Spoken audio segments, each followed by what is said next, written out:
Hello, everyone, and welcome to So Very Wrong About Games, a board gaming podcast about board games. With me is my co-host, Michael Walker. How you doing, Walker? Fantastic, Mark. And I am Mark Bigney. We've got a lot of excellent feedback about last week's episode, and I just wanted to stress something, sort of a coda to our discussion of the many publishers that are either coming hand in hand, asking for more money, or the ones who clearly are going to, but are saying they won't, or any number of shenanigans, be they financial or truth flexibility related. And that is, if you have had any fulfillment from any Kickstarter for you over the past 6 months to a year, they have had serious financial troubles. And they've had to deal with incredible shipping difficulties, and most of them have remained silent about it. Most of them have not come for you for money. Most of them have taken it on the chin, and I'm not necessarily saying that they had to. I'm not necessarily making a judgment, but let us at least acknowledge, because I heard a lot of people mentioning, it's like, oh, Mythic and Blacklist and everything. Yeah, my shipping bill got doubled, and I dealt with it. We acknowledge you, we see you, and we appreciate all those people that have braved the great container wars of 2021 and 2022 to get us our little toys. And we just got out of Gen Con weekend as well, Mark. I can safely say I got everything done at Gen Con this year that I wanted to get done at Gen Con this year. Did you do any official or unofficial Gen Cant activities? I did not. Not officially. I was very disappointed to learn that Gen Cant does not involve reading any of the works of Immanuel Kant. Oh. Yeah. I was very disappointed. I thought it would be like a new generation of Cant. That's why it was called Gen Cant. I got excited. Yeah. The next group of Kantians to emerge. Anyway. We're going to talk about board games this week. We're going to talk about the games we played last week, the news and why it doesn't matter, and then our feature game. Our feature game this week is Carnegie. So, Walker, what did you play last week? Mark, I played a game called My Father's Work, published by Renegade Game Studios. This has been all over the internet as being an especially long game. And we didn't even get through the whole game. That's how long it was. Now, all of those people that have their finger hovered over the send button, let me get through this sentence before you start clicking. Because I'm going to compare My Father's Work to Scythe, but only a single mechanism. Mark, you know in Scythe they have the secret missions? Yes. And they have the explore cards. Have you ever thought to yourself, man, I really wish they flushed that out. I wish those cards were like 5 to 6 pages of texts, and I wish it made the game 2 hours longer than it should be. No, actually, whenever we talk about Scythe, I frequently praise the mission cards or adventure cards as doing a lot with a very little amount of text. This is what I'm talking about. My Father's Work is all of this backstory and stuff going on for very little actual gameplay payoff. It's very minor, 1 or 2 victory points or a little bit resources. And not that the game itself is terrible, but it's very much, place your workers, get the goods. It has a little bit of a Tricarion feel. Here are your experiments. Get the stuff you need for your experiments. Do the experiment, and then those experiments help you do other experiments.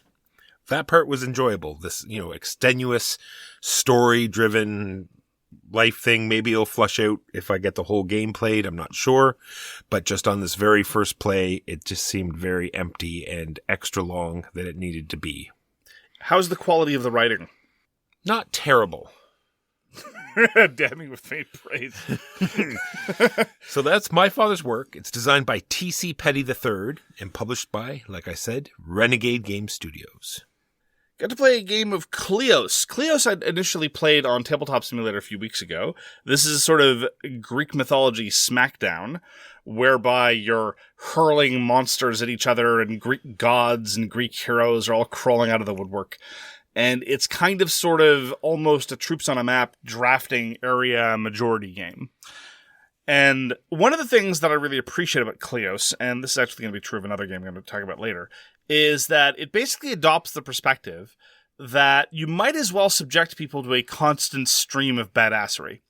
And that's a design philosophy and a design remit that I can really get behind. As compared to some of my favorite whipping boys, like Northgard recently, nominally about Greek mythology. Not really any details to be found anywhere. Here's your generic clan chieftain. Here are your generic clan warriors. Here are your generic resources. If there are going to be the trappings of a rich world, either mythologically inspired or perhaps you created it for the game, you might as well be having everything infused with character, if at all possible. It just seems like an obvious value add. Go all in. Absolutely. And with Kleos, you might as well have Prometheus showing up and buffing Leonidas, king of Sparta, and then Prometheus being sent to Hades by a giant arrow from the sky, courtesy of Artemis. But then Morpheus, the god of dreams, showing up and having Prometheus come back from Hades. And then suddenly Eros shows up and Prometheus switches sides. These are things that should happen in your game, if at all possible. And it's definitely preferable than, again, a series of generic, non-inspired, it's like, oh, well, this is my 1-1-2 thing. It's like, oh, okay. That doesn't seem overwhelming at all, Mark. Well, it's manageable. It wasn't overwhelming in terms of complexity. It was just solidly infused with character of Greek mythology. I talk a lot about mythological games that don't bother going the extra mile to infuse anything. It's like, okay, well, these are the Peloponnesian Wars, and, the gods are just watching, so let's have generic hoplites. Okay, what? All right, fine. At any rate, Kleos is a very simple dice chucker where there's a host of special effects, but there's not a whole lot of take that. Most of the card play is restricted to a single phase, and then after that, you're then marching your tremendously powerful heroes, some of which may be riding a manticore, or the Hydra that was recently fed a priest of Zeus, for example. All these things are actually things that happen in the game. And then you fight over points. You get points for kills, so the combat is very, very transactional as a consequence. You don't get into battles of attrition. Now, one thing that it does do is it's only 5 rounds long, and player order can be very, very, very consequential. Sometimes you want to go first because you want the kills. Sometimes you want to go last because you want to be able to determine the area majority. The problem is, in a 5-round game, if you're playing, say, 3 to 5 players, the odds of that evening out are relatively slim. And the times when you have the large creatures and you want to go first, you might not be going first, you might be going last, etc. That can be a bit of a downer. But the game's not too long. I'd be happier if it shaved about 20 to 30 minutes off the playtime. It took about 90 to 120 minutes. I think for a game of this ilk, I'd feel much better if it were like 60 to 90 or 75 on average. But I had a good time with Kleos. I enjoyed it. It was my one concern playing it in person was that you have these wooden meeples that just correspond to a slot on your player board. Like, this is my meeple with a 3 on it. And what that represents is just a function of whatever card happens to be on my player board at number 3. It worked out fine. Everyone was able to internalize the state of play, who was what and where. There wasn't a whole lot of confusion. There was, however, a lot of delight and bemoaning the results of the dice, but it's a decent dice chucker with lots of flavor. And given that the rule set is very approachable, it is hard to object too much to some of its sins. That is Kleos, designed by Jim Kavanagh, published by Azure Horizon Games. Sounds a little bit like Meeple War, what I got to play, with the transactional combat, I mean. It's very much, you move into a territory and you take off, a troop each until you're down to only one person in the area. And what Meeple War does is, though, you're building these buildings. That's exactly the opposite. That's attritional combat. But it does have these interesting buildings, because every time you can have up to 4 buildings, and every time you build a building, you put a worker on it. And then you get to follow these cool little paths. You get to decide what is going to be done at that building. And they're all different types of buildings. You're either deploying troops or putting them in the barracks or doing all sorts of different things. So, and you have a whole stack of 10 different buildings you can build. So you can cycle through them, but you only can have 4 out at a time. Meanwhile, you're going out onto the map, exploring, attacking the enemy, and it's the first to 6 points. If you destroy an opponent's building, depending on how many meeples you had on it, because that's, some buildings require 3 to destroy it, some require 4. Those are just straight up points. And the other way you get victory points is going up the bravery track. So every time you kill your opponent, you're moving up the bravery track. Every time you hit 7, you get to put a guy on your victory point. That's another point. First to 6 wins. Nice and quick. Love the little worker, sort of schematic of what you want to do, because all the workers move 1 space every turn. So sometimes, you have to move them quite far along the track to get to where you're going, or it branches off in different directions, and you still have to build those buildings as well. So the more powerful ones have a longer track for the build side. And then once they build, you flip them over, and then you start, producing whatever they do. Definitely want to try it with more than just 2 players. I don't think it shines at 2 players. There's a little bit of, weird, with the tunnels and the way they move and the fact that you're just going head to head. A lot of the abilities don't work quite as well, because there's this interesting conversion building as well, where you get to convert the opponent's meeples to your side. And with 2 players, it was a little wonky. So looking forward to playing it with multiple people. This is originally put out by Blue Cocker Games. Simon also put out an edition, and it's designed by Max Valembois. On the topic of charming multiplayer conflict games, played another game of Imperium the Contention. Imperium the Contention is the sort of greatest hits version of a 4X game, but rather than a laborious 6 to 8 hour experience where you're playing 6 or so rounds and victory may or may not be determined by turn order, you instead get to play a delightfully quick experience where all your cool stuff can be deployed by turn 2 or 3 or so, and you're playing lots and lots of rounds, which helps even out such things as turn order. Imperium the Contention, I think, it compares favorably to Kleos, primarily because it is quicker, but it does have the same sort of feeling as you're constantly getting new toys to play with. Here they don't have the mythological touchstone, of course. They're sort of a somewhat generic sci-fi experience, you know. The throne is absent, fight to blah, blah, blah, blah, blah, blah, blah, blah, blah. But the races have a certain degree of personality, and the asymmetry is very, very real. More asymmetry in Imperium the Contention than you get a lot of other 4X games, or even legitimate 4X games. We've talked a lot about Imperium the Contention in the past. I'm a big fan. It continues to win over friends. Even people who are frowny Euro prefers often enjoy Imperium the Contention. And I have yet to play a game where it overstays its welcome. The one problem that it is occasionally prone to, namely the fact that it has a sort of, you can enter into a production death spiral, not unlike other 4X games. This is largely a theoretical concern. I've only ever seen it manifest once or twice in actual play. But in all other areas, I think Imperium of Contention is preferable to most actual 4X games. Even the 4X games we like Eclipse, for example. We talk about how it has lots of great personality and character in the shipbuilding, but it is nonetheless mired in a lot of the traditional problems that you're going to find in a lot of 4Xs. And Imperium of Contention, because of its fluid map, because of its lack of pinning, because of its quick turn structure, and the fact that things keep moving along at a good clip, do not suffer from those problems. So, once again, Imperium the Contention by Gary Dworetsky at Contention Games. There are rumors and rumblings of an incoming expansion. I am looking forward to that. I got to put Neuroshima Hex onto the table, and more exactly, the new Beast expansion. So this is a game, sort of like a puzzle game. They say you can play up to 5 players.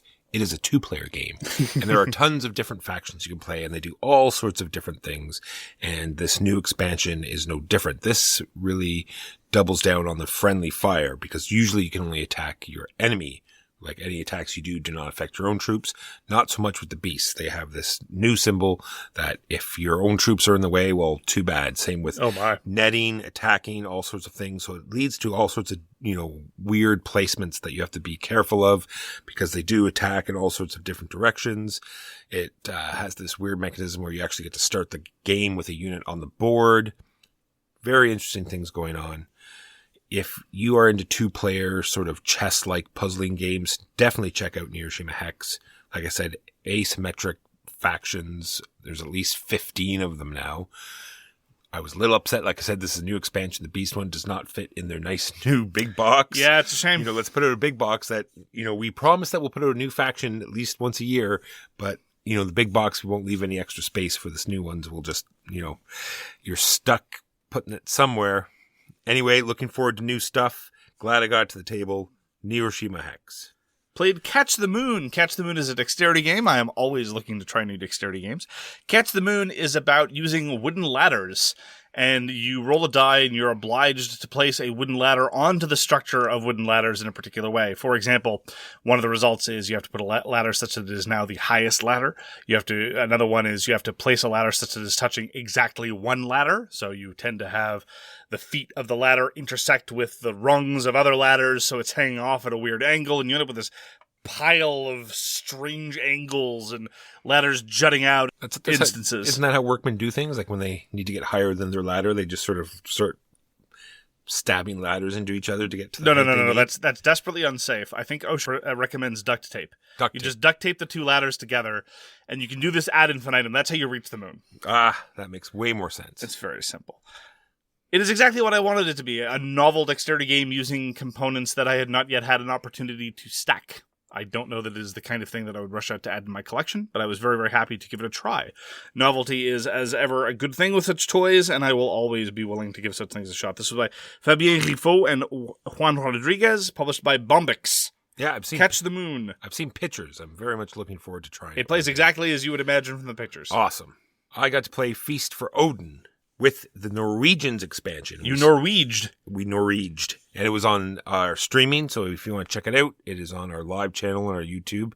And it's great. We both love Feast for Odin. It is this yet another tetromino, sort of, you start with 1 billion negative points and you have to... 1 billion? 1 billion. Wow. It's quite a few. That's a lot. It is a lot.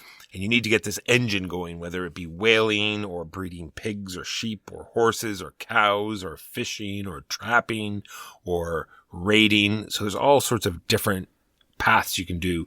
I went with a totally different one. Actually, I usually don't breed animals. I was breeding some animals. I was doing some trading. You need the Norwegians in order to try to make the animals work. It's true. Pre-Norwegians, it's probably a sucker's play. Agreed. And what Norwegians does, it changes up, because there's 60 different action spaces in the original game. There are even more now in the Norwegians because it has a whole new column, but they do have some holes in it. But what it does, what it does well is there was definitely spaces in that original one that no one used and that were a bit, broken or didn't work well. And they took those out, they reworked it, and I think this new board is much better than the old board. You even get your own little personalized hut that you can build. All sorts of interesting things going on. It's definitely an expansion I would recommend if you enjoy Feast for Odin. Feast for Odin is designed by Uwe Rosenberg, and Gernot Köpke did the expansion. Played a game called Zeppelin Attack. This is a deck builder that was released in 2014, and it is once again an attempt to leverage deck building in a sort of directed attack at other players kind of setup. There have been a number of such attempts over the years. Arctic Scavengers was probably one of the first, and Nightfall followed shortly on its heels. I've never really found it to work terribly, terribly well. I'll have to say that Zeppelin Attack, although not particularly compelling, handled it better than most. Essentially, you're a mad scientist and you have all these Zeppelins, and your Zeppelins are the things that permit you, or the sort of aperture through which you are going to do your actions. And Zeppelins have a variety of ratings that allow you to play various different kinds on them. For example, I might have this operations card that's really good. Well, in order to play the card without nuking one of my Zeppelins, I'm going to need a Zeppelin out in front of me that has an operations value high enough to carry the card. Otherwise, I have to do something called overloading, but the details are not important.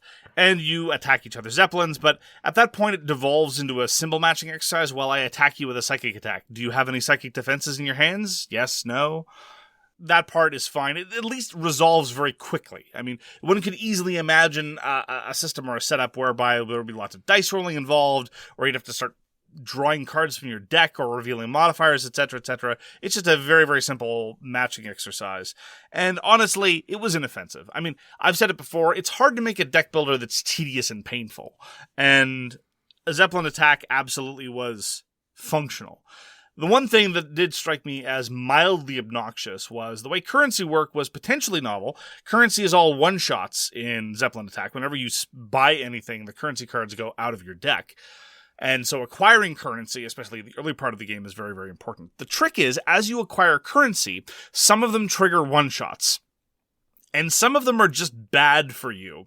And some of them are just arbitrary. And some of them lead to strange game states. It did not improve the game at all. And in point of fact was, I think, the biggest sticking point in an otherwise, as I say, perfectly functional, kind of okay beer and pretzels encounter. I can easily imagine, in the right context with the right kind of aggressively minded players, Zeppelin Attack could easily become a favored filler of some type. But as it was, I was perfectly happy to play it, but there are many, many other deck builders I would rather play. That is Zeppelin Attack by... Oh, I'm sorry. I've been missing it. It's not Zeppelin Attack. It's Zeppelin Attack! Ooh, big exclamation point. You have to show... Yeah, exactly. You have to show the punctuation. Punctuation matters. This is by Eric B. Vogel, Evil Hat Productions. Odd that you'd talk about Arctic Scavengers, because that's what I'm going to talk about next, because it's now on Board Game Arena, and I've played it quite a few times this week. It is, like you said, another deck builder. But I am a sucker for post-apocalyptic, so the world's frozen over, and I think it does a good job of sort of capturing that, because you have different... In that it is a glacial pace and tedious? Exactly. Yeah.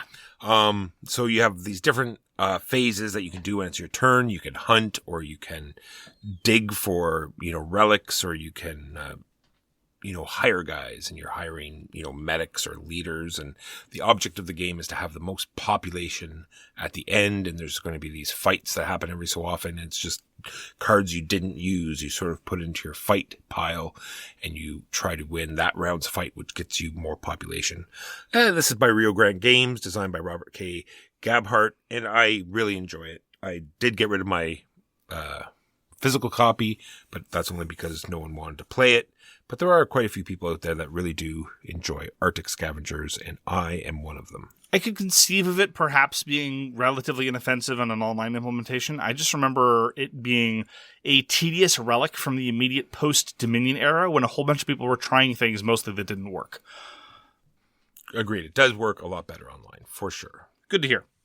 Played 2 games of Capital Lux 2 Generations. One of the virtues of Capital Lux 2, as opposed to the first one, and indeed as opposed to Capital Lux 2 Pocket, is that there are many different configurations. There are going to be 4 suits in every game, and each suit can have one of up to 4 different special abilities whenever you play into that suit in Capital Lux 2 Generations. Indeed, in one of the setups that we tried, one of the suits actually engendered a 5th suit, which worked out to be very, very interesting, in that the 5th suit would be compared to all the other suits in play.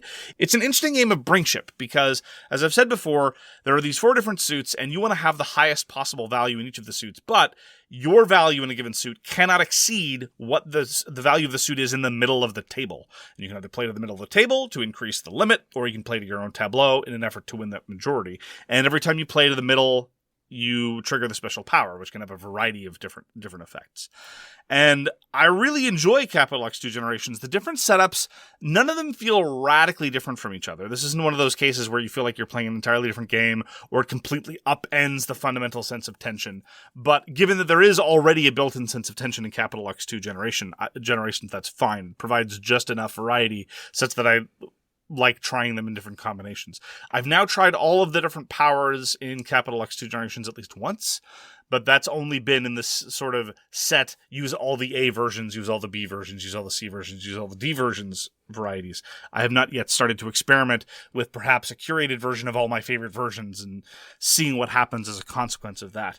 Capital Lux 2 Generations is really good. It's very quick, very simple to explain, has lots of interesting decision points. I was in one of those situations where even on my 4th or 5th play, in round 2, I started looking back on the past 3 plays, realizing I did that completely wrong. I've completely misplayed this round, and I'm going to lose as a consequence. And sure enough, that happened. And I do like that for such a simple game, there are these little moments of revelation like that. I think it's really going to fit in well with people who want to play non-aggressively confrontational, relatively light but interesting games. And given that there's a number of people that want to cycle in and out of that, I think it's going to see some use. This is designed by Eilif Svensson and Christian Amundsson Ostby, and Aporta Games. I'm interested in introducing you to it. Sounds good to me. Lastly, for me, you and I got to play a game called Wonderland's War, designed by Tim Elsner and Ben Elsner and Ian Moss. This is put out by Druid City Games, and this is sort of a bag-building conflict game where you're designing your bag to help you win these battles and keep your corruption down, and you're doing the Tea Party action, which helps you build your bag. This game looks gorgeous. It's full of theme, and it is, I feel, really long. What do you think, Mark? I don't know if this is just me because, it was, getting to the end of the night, or if it's I'm more worried about the people at the table thinking it's long, even though it's not, and I'm just getting hypersensitive about it. I'm not sure. It was long. I don't know. It didn't feel very long. That's the good news. And I think that might have just been a function of player count. I wonder, since it's a 2 to 5 player game, I suspect 5 players might not be the ideal configuration, especially if some of the players there are new. True. We did play it at the full 5. So I think that with 3 or 4, especially if there's an effort to keep things brisk, the good news is it's only 3 rounds long, so you don't really feel like you're doing the same thing over and over and over again. The problem is that the conflict resolution, although interesting when you're involved, is not interesting when you're not involved. It feels very much like quacks getting over long, and there's no real way to speed it up, because you have to pull the chips one at a time, and I generally feel that people, myself included, don't bow out often enough. They don't know when to leave good enough alone and stop, because it's not really a conflict game. It's more, it plays out as a conflict game, but it's a conflict game via Russian roulette. and you keep pulling chips, and a lot of them are going to negate your presence there. Your troops don't contribute to your strength. Your troops just contribute to the number of times you can effectively pull the wrong thing. And that's an interesting dynamic. As a conflict resolution mechanism, as a way to resolve a fight in a given area, I think it's pretty novel and interesting. And I do appreciate that novelty. I think it falls kind of sort of in the same category as a bunch of games we played over the past few months, like Circadian's Chaos Order, like, in my case, Tsukiyumi Full Moon Down. Really interesting conflict games that are probably about a half hour longer than they wanted to be, maybe even more. And I share your concern. I want to see what it's like with 3 or 4 players who really know what they're doing. I really think I think there are just the 3 mechanisms. I don't think it's too long, because there are main mechanisms there that need to develop, right? You have your own personal board that sort of has to get powered up. You have your bag that you have to build, and you have the board where you have to get your castles out. So all of these things would have to develop over time. And I just think that maybe it was just the player count and the fact that we had 2 new players as well. So maybe that all of that just led to me thinking that it was going longer than it should have. I don't think it dragged, suffice to say. Well, that's good. And I thoroughly enjoyed going back to it. I think Wonderland's War is really cute and clever. I think the way the Tea Party phase, which is basically just a relatively simple rondel mechanism of claiming cards leading into a relatively simple conflict resolution mechanism that is a function of the cards you've taken previously, I think it really works very well. It's a novel take on bag building, and I definitely think that it is taking the central conceit of something like Quacks and turning it into an actual game. That is why I got it. Indeed. Perfect. Finally, for me, I will just note, before I get into my last game, that I played another game of Stroganov. It is always a good sign when, recently after reviewing a game, I'm inclined to go back to it. So that is an instance that Andreas Stedding's recent offering has legs in the immediate aftermath, and that I'm not burnt out on it yet. And the final game that I played that was new to me was a game called Flourish. Flourish is a drafting game about making gardens, designed by James A. Wilson and Clarissa A. Wilson, put up by Starling Games. Now, the way that it works is you have a hand of 6 cards. Every round, you play 1 card to your tableau, which will eventually have 12 cards, and you pitch 1 card over the wall. There are literally these little cardboard walls, and you throw one over the wall to each of your neighbors. Trash, I don't want it. Exactly. But the interesting part about Flourish is you can play it either cooperatively or competitively, because a lot of the cards score based on the tableau of your neighbors. So you might have the traditional thing, this is garden themed, so you might have something that say, okay, at the end of the game, score 2 points for each of your orchids. But you might also have a card that say, at the end of the game, or indeed in the middle of the game, score 1 point for each of your neighbor's orchids of the neighbor that has the most orchids. And obviously these cards have radically different valences depending on whether you're playing competitively or cooperatively. And there was the relatively interesting dynamic of playing cooperatively, whereby I was trying to get as deep as possible in a couple different symbols while my 2 neighbors were doing the same, and balancing that against feeding them cards that would score off of my symbols versus the cards for me scoring off of my symbols, because there wasn't really a whole lot of overlap. There aren't any cards that say score for your leaves or for your opponent's leaves or your neighbor's leaves. It doesn't work that way. And so in a competitive game, I wonder if it would be less interesting, just because if I'm going to go deep into leaves, I would just never show my opponents those leaf cards. I don't know. But as far as drafting games go, there was more player interaction than there was in a lot of drafting games. I had to pay a lot of attention to what my neighbors wanted. So our favorite drafting game, Fairy Tale, leverages that by making you draft 5 cards and only playing 3 every round. So it's got some built-in leverage there. But in Flourish, given that you're always passing cards as well as playing cards, means that you have to make those prioritization choices at the same time. And I enjoyed it. I'd happily play it again. I'd be vaguely curious to try the competitive version. The cooperative version was perhaps a little too easy on our first try. We got the gold achievement level. It's basically a score attack. Mm-hmm. Yeah, very, very impressive Gardens Walker. Oh, there you go. Yeah, I was interested in this because this is the next output by the people that did Everdale, which is something I'm going to talk about in the news. So it sort of leads into what is about to talk about. Well, I preferred to Everdell. At least there was a little bit more going on at the same time as it taking less time. So there was not, however, a giant cardboard tree. Probably a good thing. You got to see the whole board. Exactly. Those are the games we played last week. Now on to the news and why it doesn't matter. Like I was saying, Everdale is now on Steam. They have a digital implementation. I played a little bit. Works great. looks gorgeous, just like the game does. You get to play solo if you want, and against bots, so that means you get to play a game whenever you like. So if Everdale's your thing, and you ever wanted to try it, now's your time. It was designed by Direwolf, the same people that do a bunch of other digital implementations. Check it out. I still haven't forgiven Starling Games for how they go after Etsy sellers. It's true. It's not classy. It's not cool. I don't like it. It's not right. I also don't like the fact, although this is a much, much more petty complaint, but it's never one I've brought up on the show before, how they have that obnoxious card where you're supposed to take a selfie of it whenever you win and post it on social media. Yeah, they had that in Titan as well. Yeah, yes, I remember that. I object to game companies trying to get us to do their marketing for them. That's kind of ironic. Cough. Next up is, hey, Mark, did you know that this is episode 225? That means we have to talk about our Patreon. Look, here's the thing. First, we're not asking our friends and our customers to go market for us, although occasionally we do. Look, I've been listening to a lot of podcasts lately where I feel like the ads have just started to get insane. One of my favorite podcasts about the Supreme Court routinely has like 3 2-minute ads in a row. I don't need to hear that much about cereal and skincare products, Walker. I really don't. Oof. Anyway, every other week we get offers to run ads. We don't want to run ads. We're not gonna. We have a Patreon. We have several months in a row of 4 bonus episodes a month. Last week I shipped off about 20 games to various patrons just for the cost of shipping. You do a great segment called Bloat. Thank you. You get notifications of when we put out videos, of which we've put out 2 and are under the new format. Check out our Patreon if you're inclined. We have a Discord server. We also have a Discord server. We do stuff. Stuff and things. HeroScape, Walker.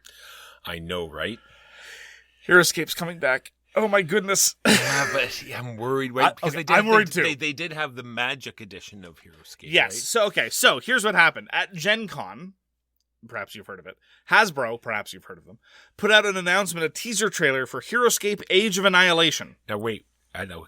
Now hold on. I want everyone to get comfortable because the amount of information that was in this trailer. Yeah, sit down. Make sure you've gone to the washroom before getting into the trailer because you don't want to have any interruption during the, all of 15 seconds of it holds the teasing. Name. Yeah, it said HeroScape. It shows the name. Yeah, absolutely. It's impossible to tell what form it's going to take. There is, however, good news from the HeroScapers forums. Craig Van Ness is leading the dev team with a whole bunch of experienced members of the HeroScapers forums who have been churning out HeroScape expansions ever since HeroScape died. It's not unlike the Project Nisei developments recently for Netrunner. And so I have confidence in that perspective from the design element. Now, HeroScape, let us be frank, let us speak as adults. Walker. We love HeroScape, and HeroScape has some quality skirmish elements to it. It's a toy. Yes, it is 100%. It succeeds exclusively by virtue of pre-painted miniatures and the terrain. If it's lacking either, no. But it's a great gate for young children, absolutely, to get into this type of hobby. Absolutely.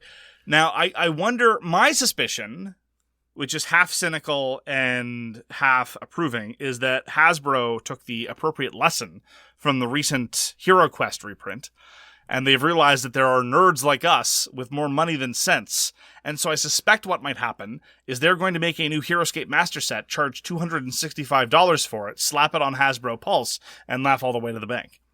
Mark, I'm throwing money at the screen. I know. And I don't see HeroScape. I say this, but if they do that, I will give them the money they're asking for.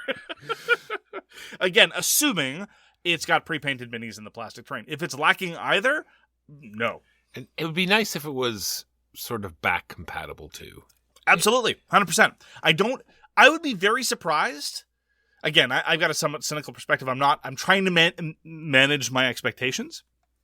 I would be somewhat surprised if they didn't make it backwards compatible. If they did something like the Magic the Gathering thing where they use some of the bits and visually there are some touchstones, but it's not the same game and you can't use the units from the old stuff and the new stuff and vice versa. Especially given that they've bothered to go to the HeroScapers community for all these people who've been working in the HeroScape milieu.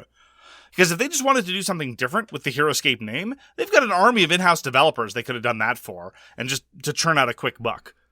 Then again, I could be completely wrong. We can hope. So Imperium, the name that is overused. Wait, is this the Contention or wait? No, Yeah, wait. I know. That's the problem. In point of fact, I don't even know that there is a name simpliciter for it. I'm referring to the Civ-themed deck builder designed by David Circe and Nigel Buckle, published by Osprey. There were 2 sets, Imperium Classics and Imperium Legends. I don't know if there is a category term for the game system itself. Is it just Imperium Simpliciter? I don't know. Who's to say? This is all very complicated. But anyway, there's going to be a new standalone expansion. Imperium Back to Basics. Imperium Horizons. With sorry. 14 new civs, which is a lot, Walker. That is many new civs. That's almost as much as has been released heretofore in both of the prior base games combined. There's going to be a new module that they say is going to perhaps increase the player interaction from almost none to perhaps more than almost none. But one thing I just want to flag, I mentioned this on Twitter. A lot of Civ games, the overwhelming majority of Civ games, have the same civilizations represented over and over and over again. And if you want non-Western civs, if you want indigenous civs from the Americas, especially if you want indigenous civs from North America, you are going to have a very, very, very small number of options. But the Imperium system has, generally speaking, been slightly more diverse in terms of the different civs that it's represented. I mean, it helps that they've already started with 16, and now they're going to go with 14 more. And although the details have not been released specifying what new civilizations will be represented, it appears as though that trend is very much going to continue, with lots of non-Western, non-European peoples being represented. And that's great. So good for them. So do you think it's going to just be a Civ expansion? I know there's not a lot of information, but I didn't look into it at all. Is it just going to be the decks of cards and it won't be standalone? It is a new expandalone. It is another expandalone. Yes. Okay, because just to be... with a third set of base cards. Yeah, to be clear, the 2 sets that came out prior, you could play them totally by themselves. Absolutely. And indeed, although they had the same set of base decks, the constitution of those decks was different.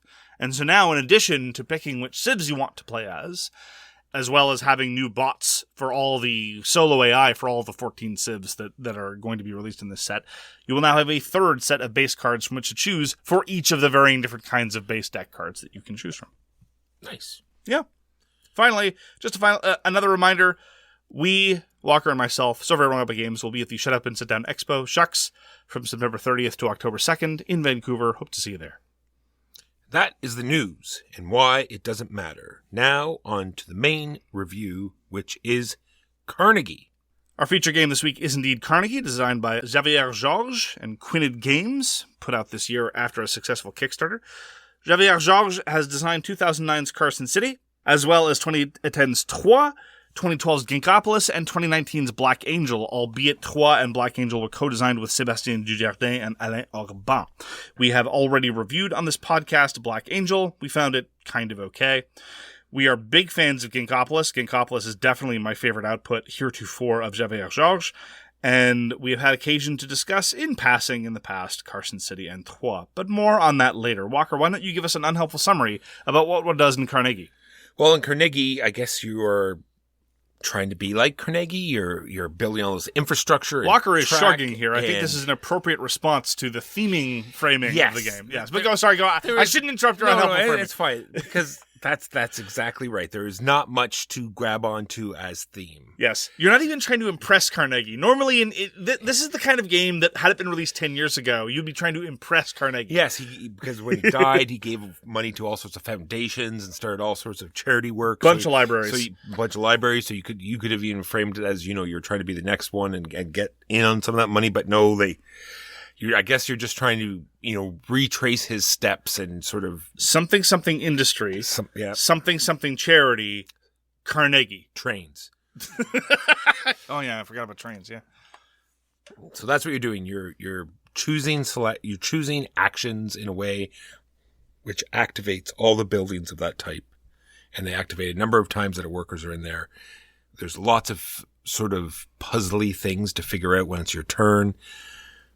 And I'm excited to tell you about it. So to me, the novel element of Carnegie is precisely the fact that of the 4 actions you can take, all of them relate to building management. You've got this building board in front of you with a variety of offices that may be occupied by some number of workers, and that's fundamentally all that happens in the actions of the game. some player picks a type of office you're going to activate, and then everyone activates all the offices of that type. Now, there's some movement of workers within the offices. That can be very expensive and time-consuming. There's movement of employees from the offices to the board, and vice versa. And that's one of the key ways you actually get money through these things called missions, or rather income in general, because it's not always just money.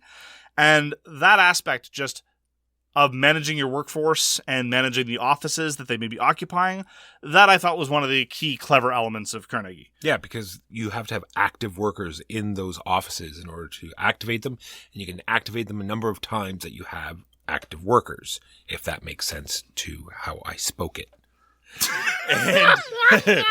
And like you said, this is how I teach the game. You really need to look at this action board because you get to there's 20 actions that are going to happen in the game.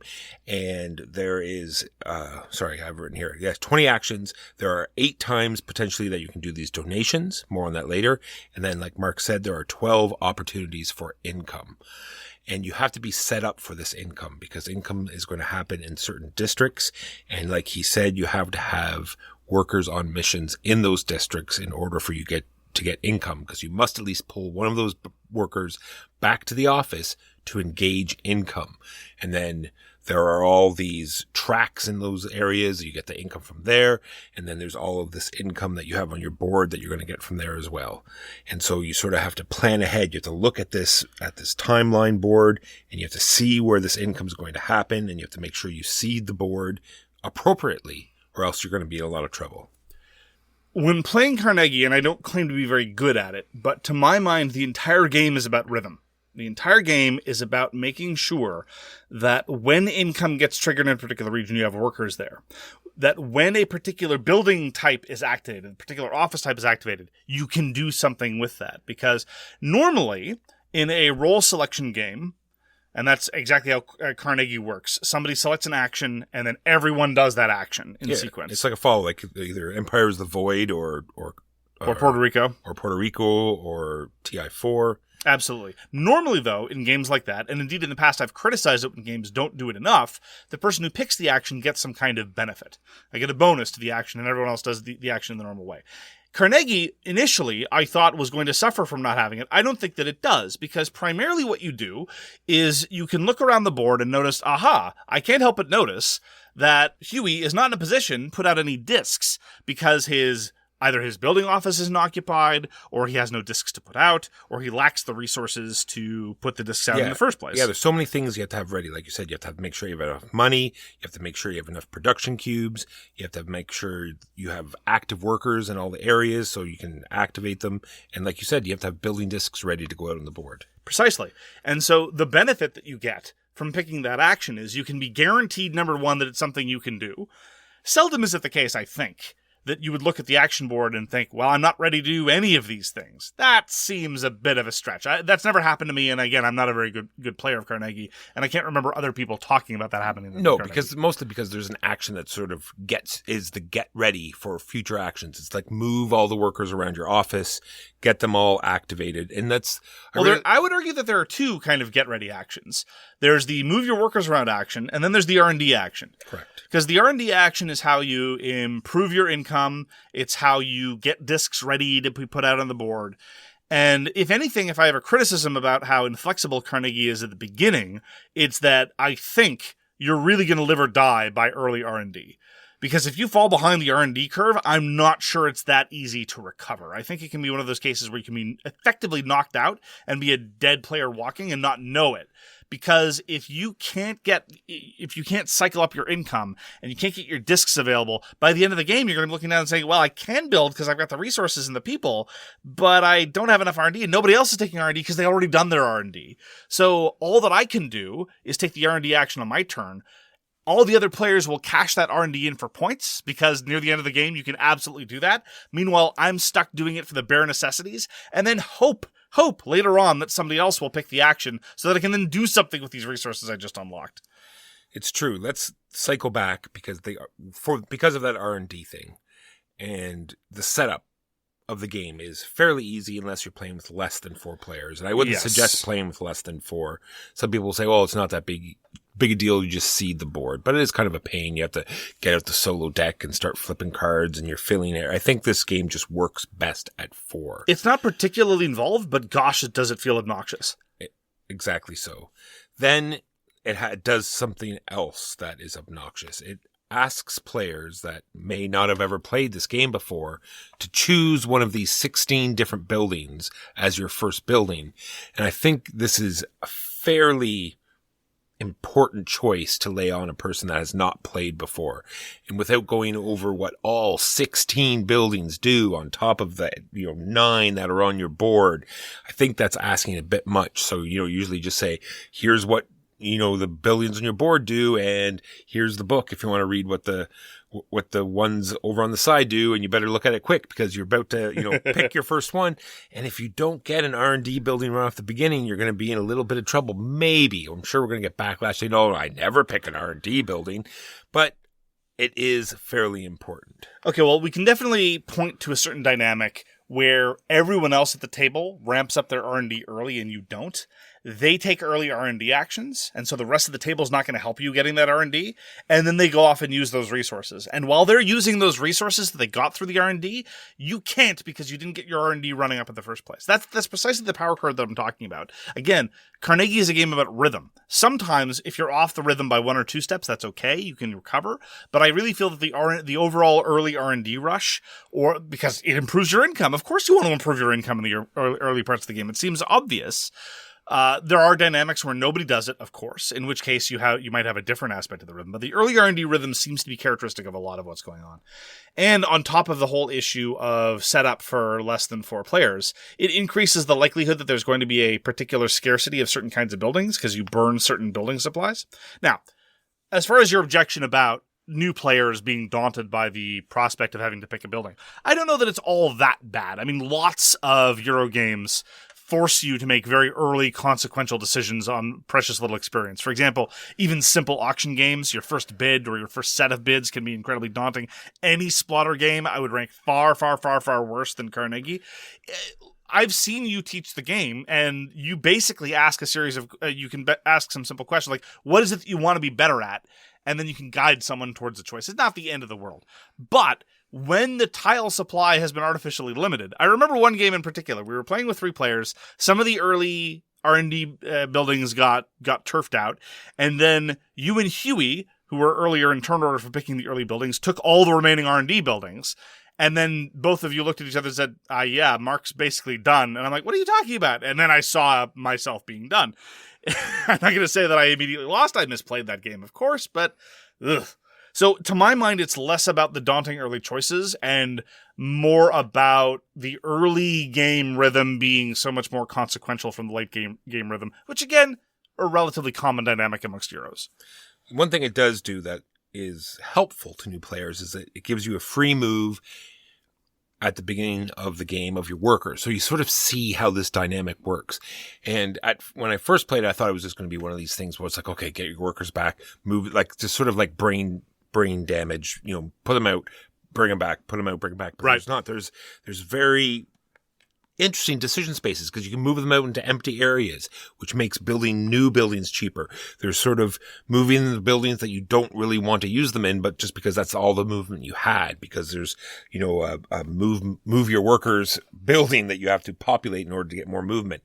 So there's a lot of choices to be made there because some areas are free to stand them up and some cost money. So you might, populate in a certain way that you can afford. And the game does something else that's very interesting. The fact that at the end of every action, no matter what buildings you're activating, you get an opportunity to stand guys up.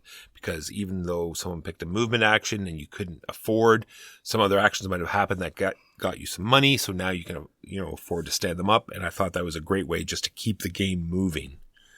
Yes, especially since, as you say, most actions require you to have several different resources in conjunction and certain resources in the right places in order to get anything done. absence of any one feature can make you completely unable to respond when someone takes a given action. And so again, it's a question of capitalizing on that rhythm, try to do actions that are good for you, but deny the opportunity of your opponents to sometimes even do anything at all. And this, I suppose, is as good a time as any to bring up the donations, because, again, in some sort of thematic effort to point to Carnegie, I guess I'll complain about the theme briefly now. In addition to it being thematically incoherent, what exactly we are doing, or who we are, just following in the mold of Carnegie, I guess. I'm sick to death of the Euro mold of, some great white dude in history, like impress him or be like him or whatever.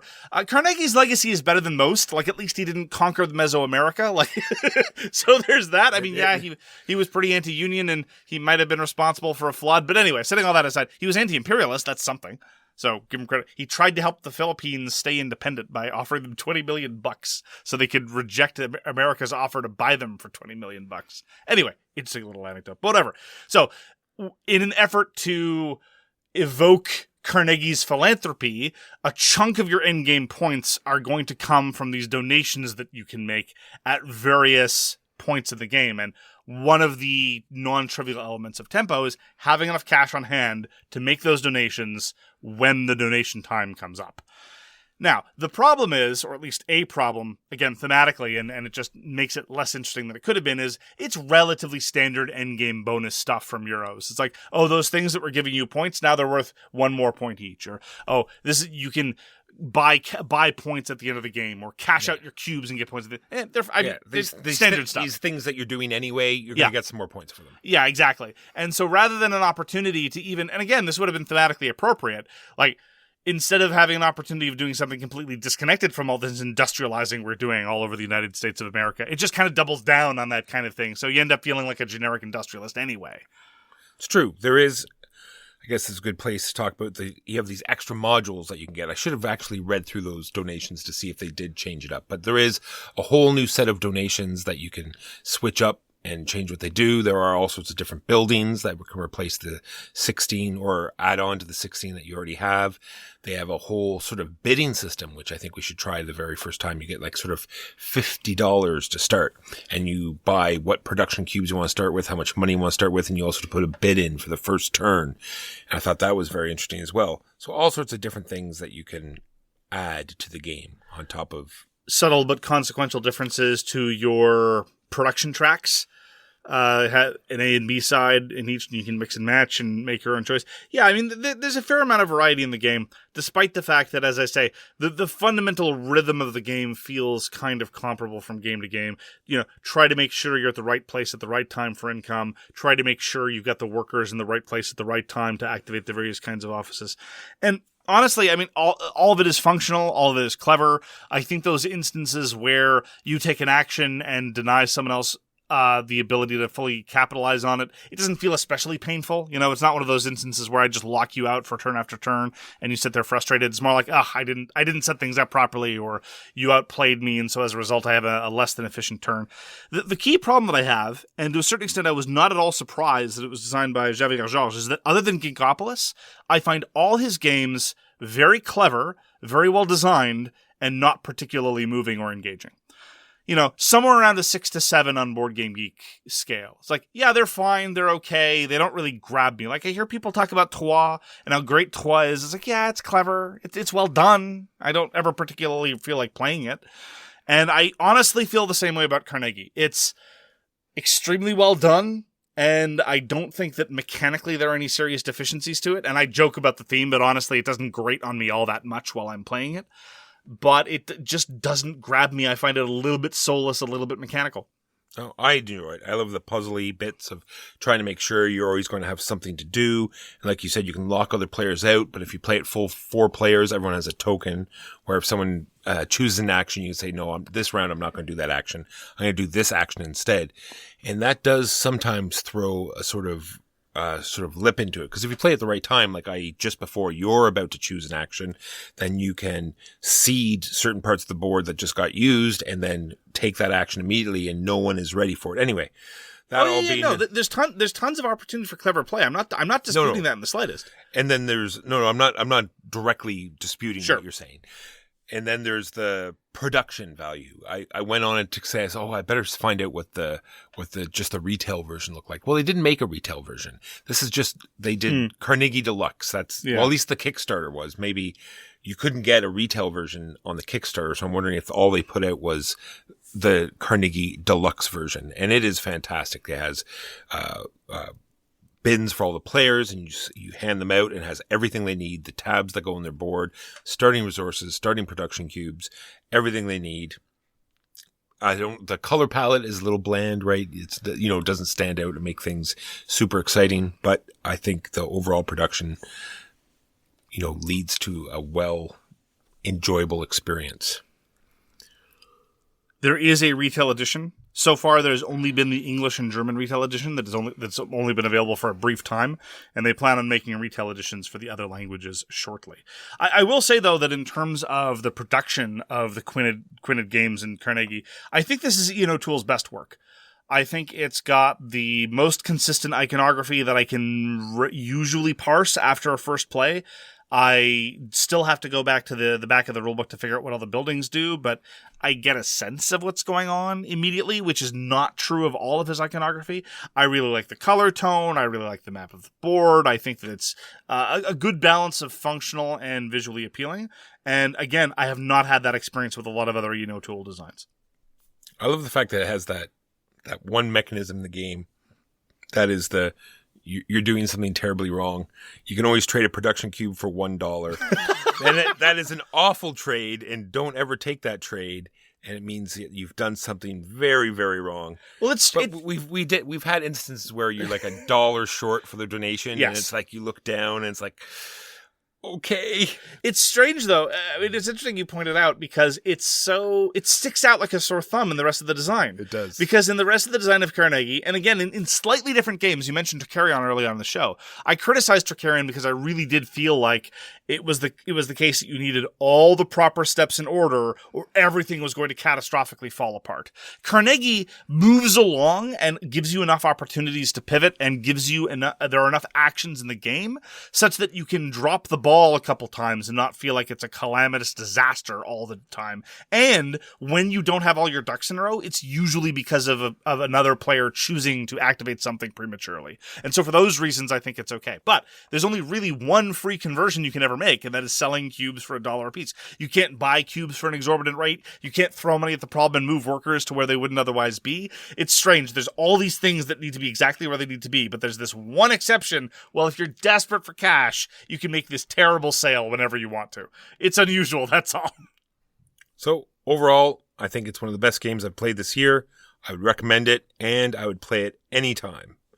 If you're a fan of other stuff by Xavier Georges, if you're one of those people for whom Trois, Black Angel, and Carson City are just revelatory, then I think you'll absolutely adore Carnegie and go forth and enjoy it with all due haste. But for me, I'll play it if it's what people want to play, but it doesn't grab me. There's something about it that just leaves me feeling a little less motivated. It's okay and clever, but I'd rather play something with slightly more theme, slightly more flexibility, perhaps a slightly better fleshed out economy. And as a consequence, I wish I could enjoy it as much as Walker does. Carnegie. Play it at your local Carnegie library. So that's going to do it for this week. Thank you very, very much for joining us for So Very Wrong About Games. If you would like to get in touch with us, you can find all our content information at our website, sowronggames.com/contact. We read everything you send us, and we will get back to you if we can. Thank you again for spending time with us. We really do appreciate it, and we hope to see you again soon. Peace! You've been listening to So Very Wrong About Games, produced by Michael Walker and edited by Mark Bigney. Special thanks goes to What Does It Eat for generously allowing us to use their most excellent song, FOS, as our theme. You can find them at whatdoesiteat.com. You can reach us by email at soverywrongaboutgames@gmail.com or on Twitter at SoWrongGames. Thanks very much, see you next time, and always, try to be right, but remember you are so very wrong.